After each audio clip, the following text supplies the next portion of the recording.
Hello friends, നിങ്ങൾക്ക് ദൃശ്യം 3 എന്ന സിനിമയുടെ കഥ കേൾക്കണോ? ഞാനിന്ന് നിങ്ങളോട് പറയാൻ പോകുന്നത് വളരെയധികം ആരാധകർ വളരെ ആകാംക്ഷയോടുകൂടി കാത്തിരിക്കുന്ന ഒരു ചിത്രമാണ് ദൃശ്യം സിനിമയുടെ മൂന്നാം ഭാഗം. ഈ ഒരു ചിത്രത്തിൻ്റെ മൂന്നാം ഭാഗത്തിൻ്റെ കഥയെന്ന രീതിയിൽ ഒരു ആരാധകൻ സോഷ്യൽ മീഡിയയിൽ പങ്കുവച്ച ഒരു സ്റ്റോറിയാണ്. ഇതെനിക്ക് വായിച്ചപ്പോൾ വളരെ ഇൻട്രസ്റ്റിംഗ് ആയിട്ട് തോന്നി. ഇത് ദൃശ്യം 3യുടെ കഥയെന്ന രീതിയിലാണ് ആ ഒരു സുഹൃത്ത് സോഷ്യൽ മീഡിയയിൽ പങ്കുവച്ചിരിക്കുന്നത്. അത് ഞാനിന്ന് നിങ്ങളുമായിട്ട് പങ്കുവെക്കാം. കേട്ടതിന് ശേഷം എങ്ങനെയുണ്ടെന്ന് നിങ്ങളുടെ അഭിപ്രായം പറയുക. മിഴി ഫിലിംസിന്റെ ഒരു പുതിയ വീഡിയോയിലേക്ക് എല്ലാവർക്കും സ്വാഗതം. ഈ കഥ കേൾക്കുമ്പോൾ നിങ്ങൾ എല്ലാവരും ദൃശ്യത്തിന്റെ ആദ്യ ഭാഗം നിങ്ങളുടെ മനസ്സിൽ കാണുക. മാത്രമല്ല, ഈ ഒരു കഥ നിങ്ങൾ പൂർണ്ണമായിട്ട് കേൾക്കുക. എന്നാൽ മാത്രമേ നിങ്ങൾക്ക് ഇതിന്റെ ത്രില്ലിംഗ് പൂർണ്ണമായിട്ട് എൻജോയ് ചെയ്യാൻ പറ്റുകയുള്ളൂ. അപ്പോൾ നമുക്ക് കഥയിലേക്ക് കടക്കാം. ജോർജ് കുട്ടിയുടെ മകളുടെ വിവാഹ നിശ്ചയം നടക്കുന്ന സമയം ഒരു കൂട്ടം പോലീസുകാർ ജോർജ് കുട്ടിയുടെ വീട്ടിൽ വരുന്നു. ജോർജ് കുട്ടിയെ അറസ്റ്റ് ചെയ്യാൻ ശ്രമിക്കുമ്പോൾ നാട്ടുകാർ ഇടപെടുന്നു. അപ്പോൾ ജോർജ് കുട്ടിയെ ചോദ്യം ചെയ്യാനുള്ള സ്പെഷ്യൽ ഓർഡർ ഉണ്ടെന്നുള്ള നോട്ടീസ് കാണിച്ചു കൊടുക്കുന്നു. അതുമാത്രമല്ല, കോൺസ്റ്റബിൾ സഹദേവനെ കാണാനില്ല. പിന്നിൽ ജോർജ് കുട്ടി ആണ് എന്ന ഒരു പരാതി കൂടി കിട്ടിയിട്ടുണ്ട്. IG ഗീതാ പ്രഭാകറിന്റെ മകൻ വരുണിനെ കൊന്നതിന് ജോർജ് കുട്ടിക്ക് പങ്കുണ്ടെന്നുള്ളത് കൊണ്ട് ചോദ്യം ചെയ്യാനായി വീണ്ടും അറസ്റ്റ് ചെയ്യുന്നു. അത്രയും കാണിച്ചതിന് ശേഷം സിനിമയുടെ പേരെഴുതി കാണിക്കുന്നു, ദൃശ്യം 3. പിന്നീട് കാണിക്കുന്നത് കുറച്ചു കാലം മുമ്പുള്ള ഒരു സീനാണ്. ജോർജ് കുട്ടിയുടെ ഫോണിൽ വരുന്ന ഒരു വാട്സാപ്പ് വീഡിയോ ജോർജ് കുട്ടി ഓപ്പൺ ചെയ്യുന്നു. വരുൺ കൊല്ലപ്പെട്ട ദിവസം രാത്രിയിൽ വരുൺ ജോർജ് കുട്ടിയുടെ വീട്ടിലേക്ക് വരുന്നു. പുറകിലുള്ള ആ ഷെഡിൽ കയറുന്നു, വാതിലടയ്ക്കുന്നു. അല്പസമയത്തിന് ശേഷം ആ മഴയത്ത് ജോർജ് കുട്ടിയുടെ മകൾ വീടിനകത്തേക്ക് ഓടുന്നു. കുറച്ചു പുറകെ ജോർജ് കുട്ടിയുടെ ഭാര്യയും ഓടുന്നു. പിന്നീട് അവർ ഒരു വലിയ ചാക്കുമായി ആ ഷെഡിലേക്ക് തിരിച്ചു വരുന്നു. അല്പസമയത്തിന് ശേഷം ഒരു വലിയ ചാക്കുകെട്ട് രണ്ടുപേരും കൂടി താങ്ങിപ്പിടിച്ചും വലിച്ചിഴച്ചും ഷെഡിന് വെളിയിൽ ആ പറമ്പിൽ കൊണ്ടുവന്ന് ഒരു കുഴിയെടുത്ത് ചാക്കുകെട്ട് അതിലിട്ട് മൂടുന്നു. വരുൺ കൊല്ലപ്പെട്ടു. ഇതാണ് ജോർജ് കുട്ടിക്ക് കിട്ടിയ ആ വാട്സാപ്പ് വീഡിയോ. ജോർജ് കുട്ടി ആകെ പരിഭ്രമിച്ചുകൊണ്ട് ആ നമ്പറിൽ കോൾ ചെയ്യുന്നു. ഹലോ, ഇത് ആരാണ്? ഫോൺ കട്ടാകുന്നു. പിന്നീട് വിളിക്കുമ്പോൾ ഫോൺ സ്വിച്ച് ഓഫ്. 4 ദിവസങ്ങൾക്ക് ശേഷം ജോർജ് കുട്ടിയുടെ വീട്ടിലേക്ക് രാത്രിയിൽ ഒരാൾ വരുന്നു. വാതിലിൽ ശക്തിയായി അടിക്കുന്നു. നല്ല കാറ്റും മഴയുമുണ്ട്. ജോർജ് കുട്ടിയുടെ ഭാര്യ വാതിൽ തുറക്കുന്നു. മുന്നിൽ സഹദേവനെ കണ്ടതും അവർ പേടിച്ച് നിലവിളിക്കുന്നു. ജോർജ് കുട്ടിയും മകൾ അഞ്ജുവും ഓടി വരുന്നു. സഹദേവനെ കണ്ട് ഭയക്കുന്നു. സഹദേവൻ എനിക്ക് ഒന്ന് സംസാരിക്കണമെന്ന് പറയുന്നു. ജോർജ് കുട്ടി സഹദേവനോട് ഇരിക്കാൻ പറയുന്നു. എന്നെ ഓർമ്മയില്ലേ ജോർജ് കുട്ടി നിനക്ക്?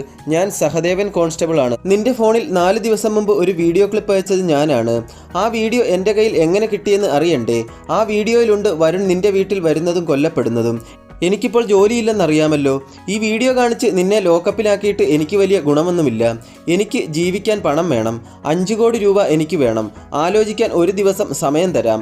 നന്നായി ആലോചിക്കുക. തീരുമാനം നോ ആണെങ്കിൽ നിന്റെ കുടുംബം ഞാൻ നശിപ്പിക്കും. മകളും ഭാര്യയും ജയിലിൽ പോകേണ്ടി വരും. ഞാൻ നാളെ ഈ സമയം നിന്നെ വിളിക്കാം. ജോർജ് കുട്ടിയുടെ വീട്ടിലെ കുഴിമാടത്തിൽ നിന്നും വരുണിൻ്റെ ബോഡി കിട്ടാതെ പശുക്കുട്ടിയെ കിട്ടിയപ്പോൾ ആ നാട്ടിലെ നാട്ടുകാർ സഹദേവനെ തല്ലിച്ചതച്ചതും ജോലി പോയതും സഹദേവൻ ഓർക്കുന്നു. അന്നത്തെ ആ സംഭവത്തിന് ശേഷം ഇപ്പോൾ സഹദേവൻ ജോലിയില്ലാതെ മറ്റൊരു നാട്ടിൽ ഒരു വാടക വീട്ടിൽ ജീവിക്കുകയാണ്. ജോർജ് കുട്ടിയുടെ മുന്നിൽ ഒരു വഴിയും ഇല്ലാത്തതുകൊണ്ട് ജോർജ് കുട്ടി സഹദേവൻ അടുത്ത ദിവസം വിളിക്കുമ്പോൾ പണം തരാമെന്ന് സമ്മതിക്കുന്നു. ജോർജ് കുട്ടി സഹദേവനെ നേരിട്ട് വീണ്ടും കാണുന്നു. ആ വീഡിയോ സഹദേവന് എങ്ങനെ കിട്ടിയെന്ന് ചോദിക്കുന്നു. പിന്നീട് ഒരു ഫ്ലാഷ് ബാക്ക് ആണ് കാണിക്കുന്നത്. വരുൺ അവൻ്റെ മഞ്ഞ സെൻകാറിൽ ടൗണിൽ കൂടി പാസ് ചെയ്യുന്നത് കാണുന്ന സുനിൽ എന്ന ചെറുപ്പക്കാരൻ. വരുണിനോട് കോളേജിൽ പഠിക്കുമ്പോൾ വല്ലാത്ത പകയുണ്ടായിരുന്ന ചെറുപ്പക്കാരനായിരുന്നു സുനിൽ. രാത്രിയിൽ തനിയെ പോകുന്ന വരുണിനെ കണ്ടപ്പോൾ സുനിൽ വരുണിനെ തല്ലാനായി പുറകെ ബൈക്കിൽ പോകുന്നു. ജോർജ് കുട്ടിയുടെ വീടിൻ്റെ പുറകിൽ ഒരു റബ്ബർ തോട്ടത്തിന് അടുത്തായി വണ്ടി നിർത്തുന്നു. വരുൺ ആ തോട്ടത്തിൽ കൂടി ആ ഷെഡിനടുത്തേക്ക് വരുന്നു. അവിടെ ഒരു പെൺകുട്ടിയെ കണ്ടപ്പോൾ, അതായത് ജോർജ് കുട്ടിയുടെ മകൾ അഞ്ജു. സുനിലിന് മനസ്സിലാകും അവളുമായി വൃത്തികെട്ട എന്തെങ്കിലും ഉദ്ദേശത്തിന് വന്നതാണെന്ന്. സുനിൽ ഉടനെ ഫോൺ എടുത്ത് വീഡിയോ എടുക്കുന്നു. വരുണിനെ കൊടുക്കാൻ ഇതാണ് നല്ല അവസരമെന്ന് കരുതി വീഡിയോ എടുത്ത സുനിൽ ഞെട്ടുന്നു. വരുണിന്റെ കൊലപാതകം നേരിൽ കണ്ടതോടെ സുനിൽ അവിടെ നിന്ന് പെട്ടെന്ന് തിരിച്ചു പോകുന്നു. പിന്നീട് എന്നെ വന്ന് കാണുന്നു. സുനിൽ രാജാക്കാട് സ്റ്റേഷനിൽ ഒരു കുഴൽപ്പണക്കേസിൽ പ്രതിപ്പട്ടികയിൽ ഉള്ള വിവരം എന്നെ അറിയിക്കുന്നു. ജോലി നഷ്ടപ്പെട്ട എനിക്ക് ഈ വീഡിയോ മൂലം ജോലിയിൽ തിരിച്ചു കയറാനാകുമെന്നും പിന്നീട് സുനിലിനെ കുഴൽപ്പണക്കേസിലെ പ്രതിപ്പട്ടികയിൽ നിന്ന് ഒഴിവാക്കണമെന്നും പറഞ്ഞുകൊണ്ടാണ് എന്നെ വന്ന് കാണുന്നതും വീഡിയോ ക്ലിപ്പ് എനിക്ക് തരുന്നതും. എനിക്കിനി ആ ജോലി വേണ്ട ജോർജ് കുട്ടി. എനിക്ക് ഞാൻ ചോദിച്ച 5 കോടി രൂപ തന്നാൽ മതി. ജോർജ് കുട്ടി അന്നേ ദിവസം വീട്ടിൽ വന്ന് കിടക്കുമ്പോൾ ആ പഴയ സീൻ ആലോചിക്കുന്നു. ദൃശ്യം 1ലെ സീൻ കാണിക്കുന്നു. ആ ഷെഡിൽ നിന്നും വരുണിന്റെ പൊട്ടിയ ഫോൺ ഒരു കവറിലാക്കുന്നു. ജോർജ് കുട്ടി സൈക്കിൾ എടുത്ത് കേബിൾ ടിവിയുടെ ഓഫീസിലേക്ക് പോകുന്ന വഴി ഒരു പശുക്കുട്ടിയെ ലോറി ഇടിക്കുന്നത് കാണുന്നു.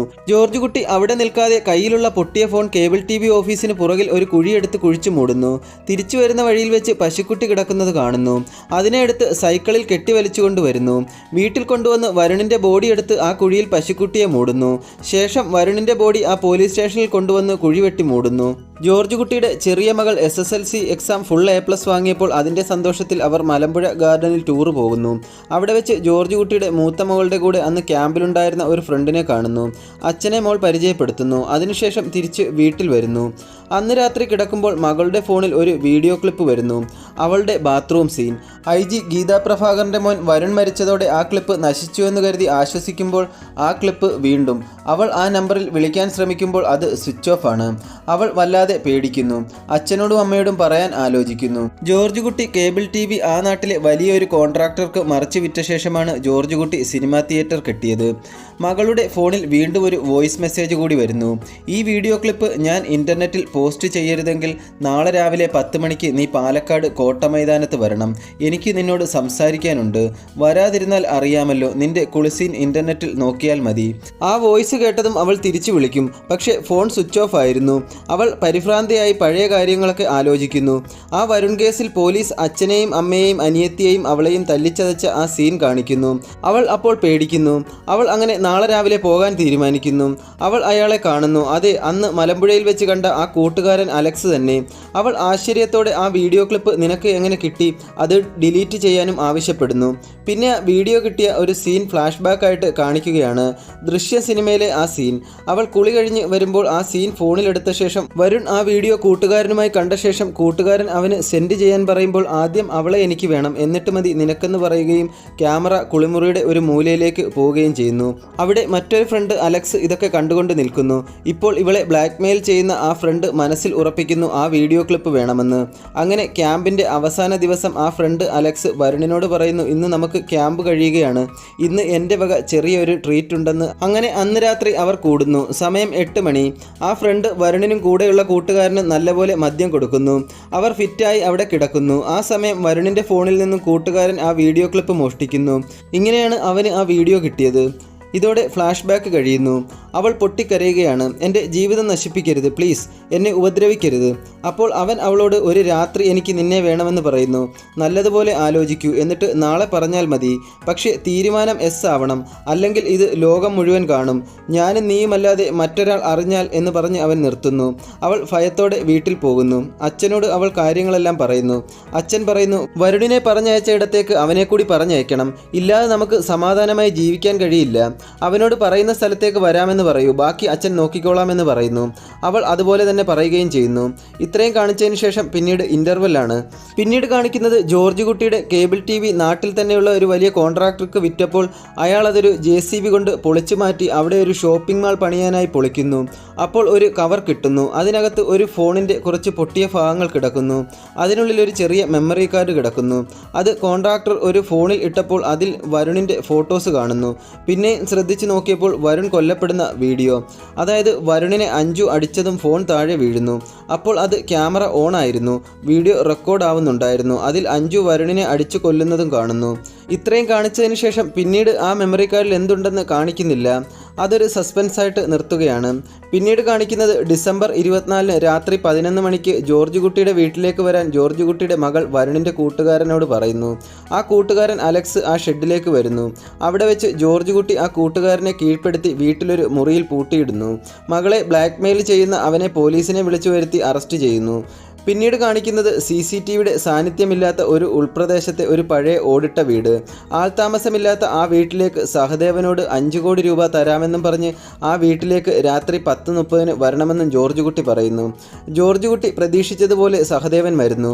സഹദേവനെ കൊല്ലാതെ വേറെ വഴിയില്ല എന്ന അവസ്ഥയിൽ എത്തുന്ന ജോർജ് കുട്ടി സഹദേവനെ കൊല്ലേണ്ടി വരുന്നു.